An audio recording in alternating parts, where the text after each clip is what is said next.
हरियाणा में 5 बार मुख्यमंत्री रहे ओम प्रकाश चौटाला का शुक्रवार को गुरुग्राम में निधन हो गया। चौटाला को राजनीति विरासत में मिली थी। वे पूर्व उप प्रधानमंत्री चौधरी देवीलाल के सबसे बड़े बेटे थे। ओम प्रकाश चौटाला ऐसे नेता रहे जिनका मुख्यमंत्री का कार्यकाल 5 दिन से लेकर 5 साल तक रहा। उनसे जुड़े कई रोचक किस्से भी मशहूर हैं, जिनमें पिता से ज्यादा न पढ़ने के लिए स्कूल छोड़ना और फिर तिहाड़ जेल में रहते हुए पढ़ाई करना, घड़ियों की स्मगलिंग के आरोप से लेकर महम और कंडेला कांड भी शामिल है। जैसा कि शुरुआती शिक्षा के बाद ओपी चौटाला ने पढ़ाई छोड़ दी। इसकी वजह भी दिलचस्प थी। वे अपने पिता चौधरी देवीलाल से ज्यादा नहीं पढ़ना चाहते थे। एक इंटरव्यू में खुद उन्होंने इसका जिक्र करते हुए कहा था, उस जमाने में बेटों का बाप से ज्यादा पढ़ा होना अच्छा नहीं माना जाता था। ऐसे में मैंने जल्द ही पढ़ाई छोड़ दी। मगर पढ़ाई के प्रति उनका मोह तब जागा जब टीचर भर्ती घोटाले में उन्हें 10 साल की जेल हुई। 2017 से लेकर 2021 के बीच उन्होंने तिहाड़ जेल में रहते हुए 10वीं और 12वीं की परीक्षा पास की। उनके इस जज्बे को बॉलीवुड ने भी आकर्षित किया और उनके ऊपर 10वीं नाम की फिल्म बनी, जिसमें अभिषेक बच्चन चौटाला के किरदार में नजर आए।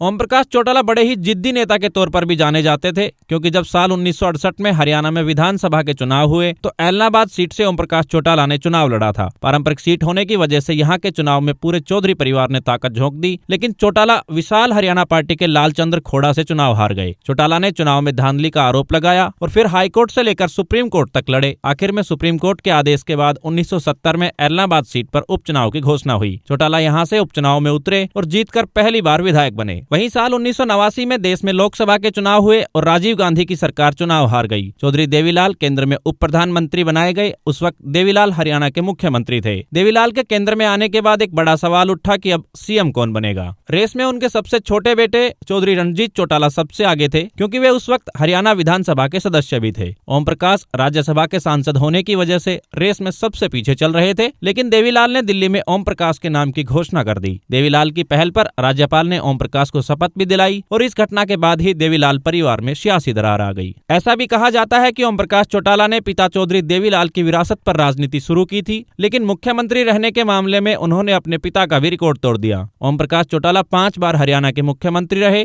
जबकि देवीलाल सिर्फ 2 बार ही इस कुर्सी तक पहुंच पाए थे। देवीलाल 4 साल तक ही मुख्यमंत्री रह पाए, जबकि चौटाला के पास करीब 6 साल तक हरियाणा की बागडोर रही। वहीं चौटाला हरियाणा विधानसभा के नेता प्रतिपक्ष की कुर्सी पर भी रहे। साल 2024 के चुनाव में चौटाला ने ही विपक्षी मोर्चा बनाने की पहल की थी। उनके ही जींद में हुए एक कार्यक्रम में विपक्ष के कई बड़े नेताओं ने शिरकत की थी।